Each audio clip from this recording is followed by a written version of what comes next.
Hello, ladies and gentlemen. It's a chess show on Pod TV. My name is Sasha Starr, and today's guests are Professor Ken Regan. Welcome to the show. Thank you very much for having me on. I'm in my office. Excellent, you can see that. And Professor Don Fleetwood. Welcome to the show, Dan. Hi, Ken. Hi, Sasha. Yeah. Great to see you as well. And first of all, I'd like to tell you that Nava, my wife, has participated in Canadian Closed Women's Chess Championship. She scored 50%, playing against well-trained and practiced almost daily young girls, most of them. And it makes me think that the women's chess in Canada will progress quite nicely because there is a depth of talents and very dedicated players and practicing well, playing well. And there were three-way ties for a first, third, second. They didn't do playoffs for whatever reasons, but decided it's on a system of tie breaks. And in the men's championship was won convincingly by Nikolai Naritsyn. He's not Grandmaster, surprisingly, but he's I'm definitely surprised. Yeah. he's playing Grandmaster's level chess. There's no doubts about that. And hopefully he will get his norm anytime, as long as he will keep playing one way or another. He will get this norm. Other than that, the tournament was it was very well organized. The arbiters, the organizers, everybody performed just beyond any imagination how coordinated they acted. The only thing is, unfortunately, the playing side, it didn't have accessibility issue for handicapped people. There were huge number of stairs to climb, and even to walk to the toilet would require some stairs and so on. So for people like my wife, that would be impediment. Another even more striking situation is that no spectators were allowed. So then seems to me that Canadian organizers very quickly learned from FIDE that this tournament should not be attended by public. Who is public? That's odd. Was it an anti-cheating measure or? Again, I would agree anti-cheating measure when Carlsen playing Newman. Okay, that's definitely an issue. But when they're playing for like a few $100 in prizes, what kind of cheating is there could be possible? Give me a break. More of that kind, I have to say. Yeah. So I mean, I haven't taken time to pen a reply to the editorial by Malcolm Payne, but one thing is, he refers to only a handful of cases, but there are a lot more than a handful of questions that arise. So that's the comparison that should be made. Well, they do have spectators allowed in St. Louis Chess Club. They are searching the players. Every player, when entering the playing zone, they're being subject to search. So this way, the cheating, from my perspective, is eliminated in all St. Louis tournaments, including Zinfandel Cup and many other tournaments. And spectators are on the first floor. They're watching on the demonstration boards all the games in comfort. So you can listen to commentaries in your headphones and so on. But in this Canadian tournaments, there are not even a space for the spectators. So spectators are eliminated simply by the fact that there is nowhere for them to be. Whether you're sitting, never mind sitting or staying, the only option is they could climb to the third floor of very sharp steps.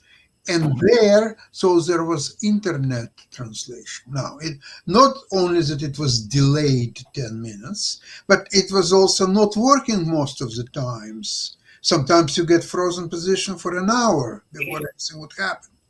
So Okay, so you take care of anti-cheating. That's great, but there is a tournament, major tournament such as Canadian Chess Championship, and instead of encouraging people to come to see the best players of Canada in action, Right. you Yeah. actually forbid them. Go away. We don't need you.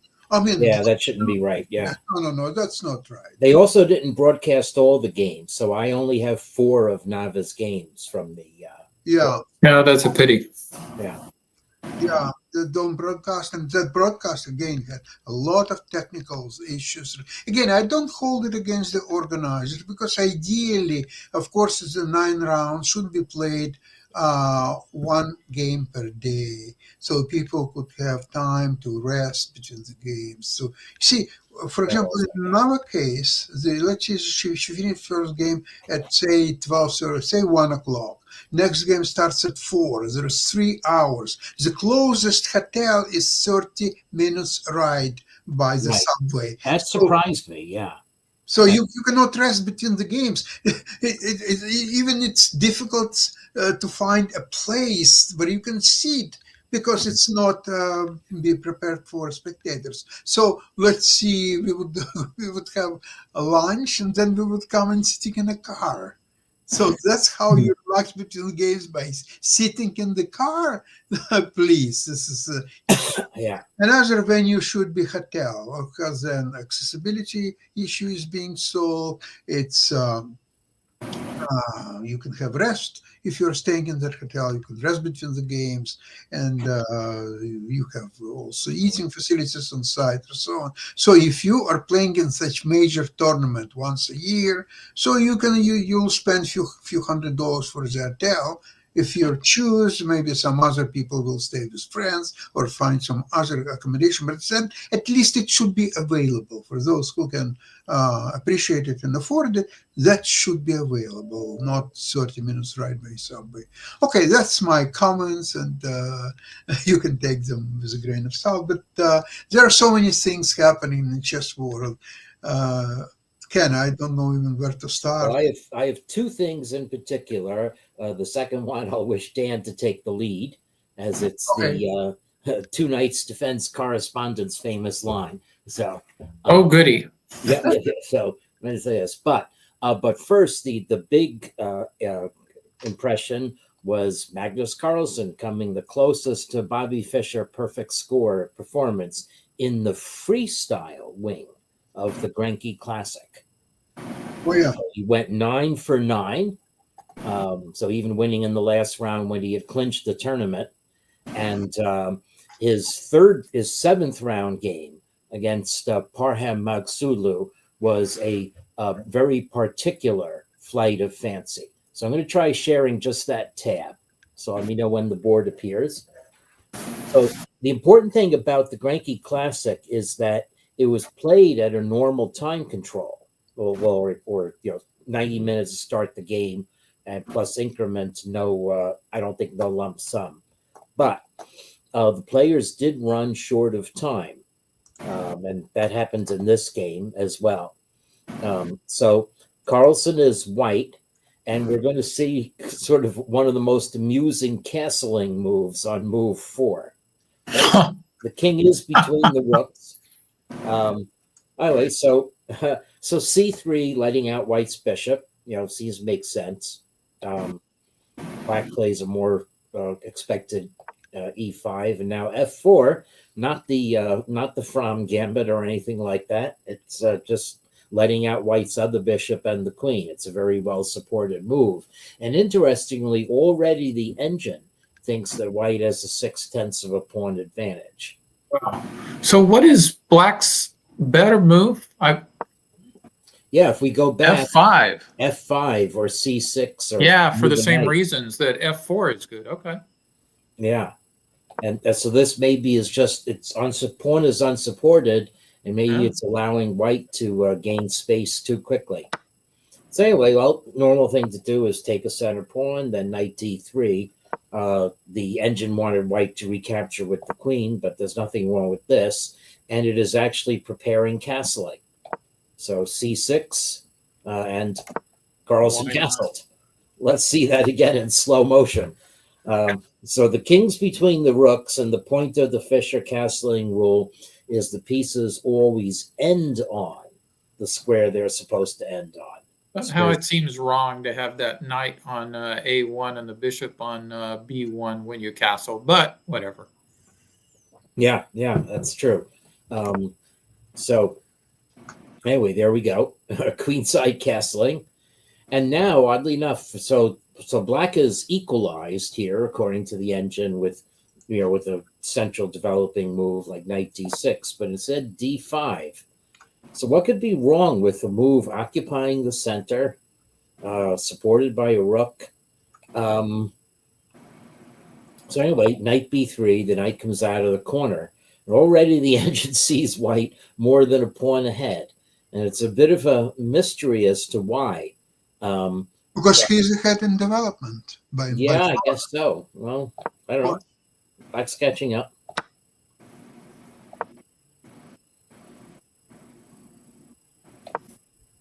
Yeah. Well, we are starting to attack things and pin things, and Black's knight coming into play is not so active.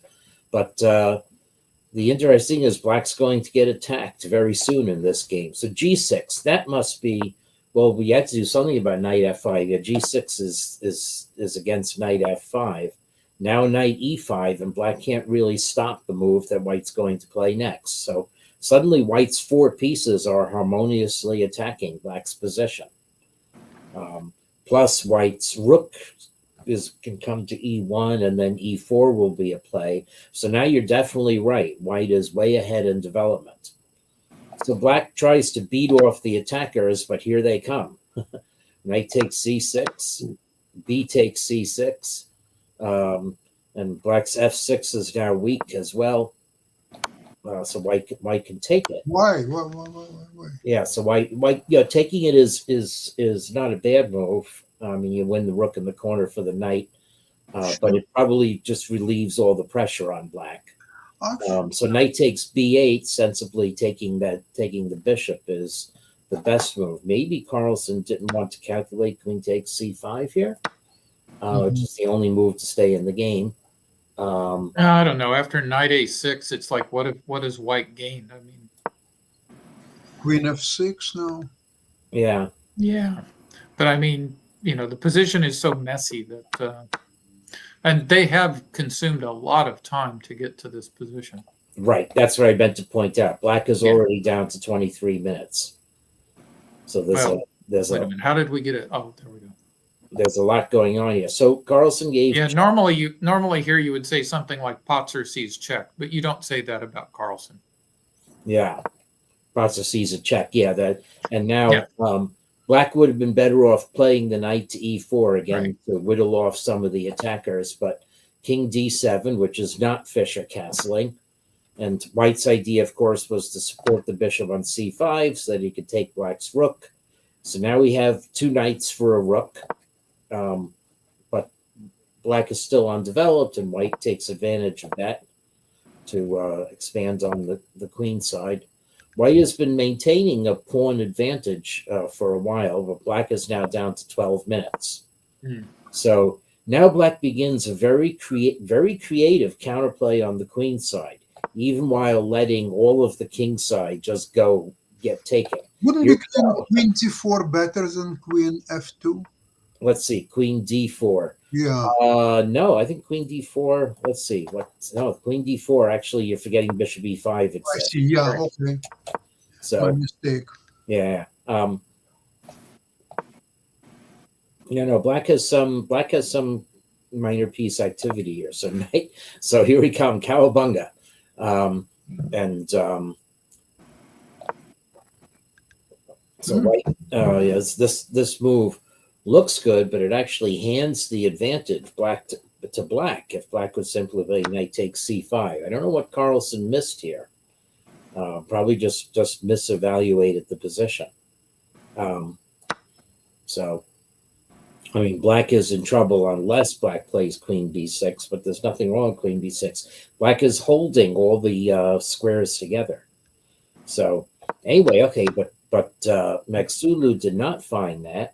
Instead, Magsulu went all in for this attack on white's, fairly solid pawn formation. But, well, here we go.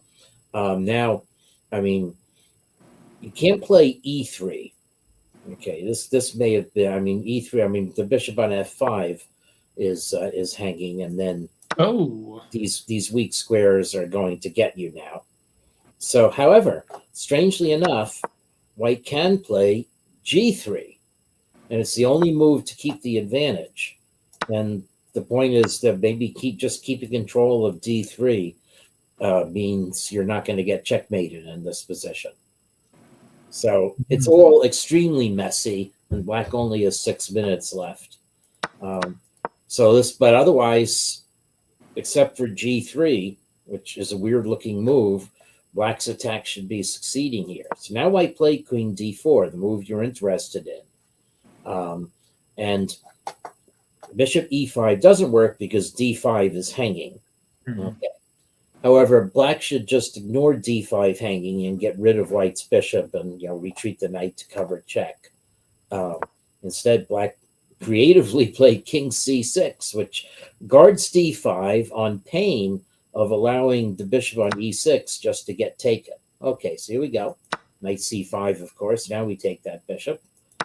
And more fun. I mean, so the engine wants white to play bishop takes d5 and then go get black's rook. And then it's still really murky. It winds up being 3 pieces for 2 rooks. I mean, in fact, let's just show that.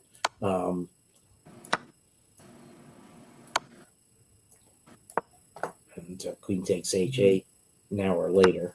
Okay, so this is a weird position. White has all these I like the pieces here.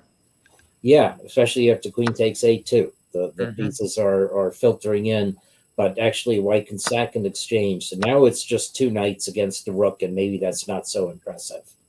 Yeah, but I mean, Carlsen has the advantage here because he has more. Well, I'm sorry, because he's Carlsen, and B because he has more time. Yeah. So anyway, so white played that instead, and now took on f5 on d5. So this is going to get into again the kind of position with 2 knights against the rook. But for some reason, the counterattack by black is more effective here. Partly, I think, because black's king is shielded. Black gained a tempo over the previous line in some fashion. Okay, so knight b3 check, and now queen a4. And this now becomes a very creative question of how much do you estimate black's threat of knight takes d4 check and queen in, maybe checkmate, maybe not. So Carlsen played d5 check, and here Matsulu played the only move, a little too active, that would get in trouble. So black should retreat the king to the first rank after white captures on d7. But anyway, this now made white's queen takes h7 a little more, and I guess queen c7 check is a real threat. And white's queen is covering c2.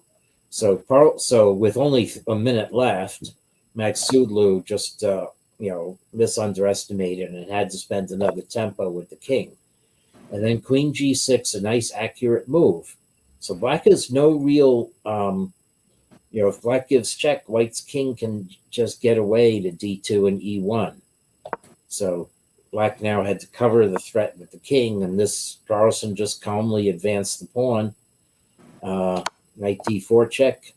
This is accurate. Okay, if you go to d2 too fast, then this is the point. Okay. Oh, he can survive, but it's painful. Yes, that's right. It's losing. It's a queen, and it comes down to a queen and rook. You can't go here because then knight c2 check, and this is now mate. Oh, bye. So, yeah. So you have to take the knight and concede the queen, and this is another very murky, messy position. But white has enough pawns to survive this.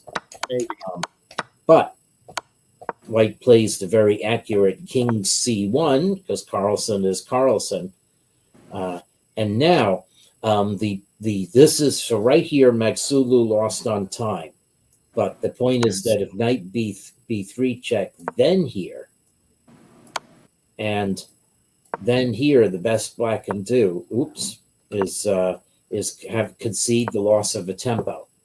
And Yeah. white just play h7. Queen's done. Yeah. So anyway, very, very tactical game, and you maybe want to have the old FIDE time control of 2.5 hours for 40 moves to play free child chess, because the openings are not reel off 12 moves of a book anymore. Wow. Those unbalanced positions are so hard to play and to evaluate. Mm-hmm. Yeah, very interesting game. Yeah. Very much so. The other game I have teed up is from the Women's Grand Prix played in Pune, India, without any incident, actually, because there were incidents before with Katerina Lagno leaving the series, and there was and the previous cycle there were issues, but anyway, so this tournament featured the two winners on 7 out of 9. Okay, so Humpy Konaru and I think Tan Yi. Am I remembering right? Let's see. Wait a second. This is embarrassing. I should have checked this here. Yes. Sorry. Zhu Jiner. So Tan Yi was in the World Championship match. So Zhu Jiner was there. And what's interesting is in their face-to-face game, Konaru beat Zhu Jiner, and that was probably the main determinant in Humpy Konaru winning on tiebreaks. Okay, but anyway, I want to show this game from round 7. Konaru against no, I'm sorry, not round 7, round 6. I had it all put here. Yes, here it is. Okay. So this is against Bhaktiag Mungotol. So here we go. So Konaru is playing black, and it's the 2 knights defense with knight g5 and the Ulvestad variation. There it is. There it is. Yep. Yeah, Ulvstad or Fritz, depending on how we go here. Yep. That's right. So bishop f1, capture this. So queen f3. Well, you wonder if this was prepared or not. d4 is the more normal move, and the Fritz would have played the knight to d4 earlier. Right.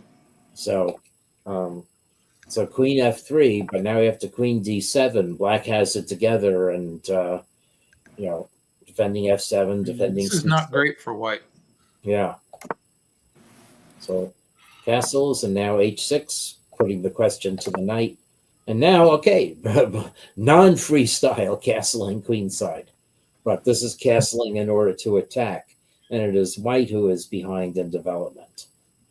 So what should white have done before recognizably getting in trouble in this position? Well, so I think maybe the confusion is that that typically in the Fritz variation, black's going to play knight d4 after bishop f1, and I think probably knight takes d5 probably surprised white, because that's not a great move. So so what did white mess up? Yeah, so knight d4, there's c3. Yeah, knight, and then you have the c3, and then. And what if knight f7? Well, I mean, knight f7 is going to come in. That's so c3, and then I think, let's see. Then on b5 you have liability. Huh. What's different about this? It works very well in blitz games. I played many times myself, b5. But after bishop f1 and careful 2-3 moves, white is better, unfortunately. Yeah, so in the Estrin Berliner game, I think there's a position where a knight e4 on move 8 is like the right way to play it to keep white's edge, but something is different about this position, and I'm just blanking on what that is. Yeah. See, knight d4, c3 is white. C3. And then knight takes d5, and now maybe knight e4 here. Let's see. Would take a lot of analysis, I guess. Yeah. Yeah. Well, I mean, it does take a lot of analysis, but Well, anyway, it'll be fun to go back and check for the differences later. Yep. So So anyway, I mean, clearly Black's choice of variations was correct for this game because I think White plays reasonable moves, but very quickly has a difficult position. yeah, this is where White thought for the first time. Thought 7 minutes and took on b5. And well, White has the advantage and a nice engaging move like d4. Queen h5 looks sophomoric, but it actually is not bad. Queen f3 was trying to be a saner version of Queen h5. Yeah, but it just sticks the queen on that long diagonal, and then you've got a potential fork, knight d4, and so I'm not quite sure what the idea was there. Anyway. And this becomes a real demolition, as you'll see in a moment. Okay, so knight b4. Another problem of White's queen going askew is c2 is hanging. So okay, bishop a4 to defend it. Now f5, push White back. f4, okay, allowing White back into e4, but it actually was not the best move. Black is just going to get a preponderance on the king side. And here we go. So g4, try and put the finger in the dike. That just makes h5. crazy position. Oh my goodness! Yeah, this is horrible. Yeah. So that's a Desperado attack, sure. Yeah, king v8, a nice move. Just moving the king from checks. There's no hurry in this position. It is the engine's preferred option, although bishop e7 isn't bad either.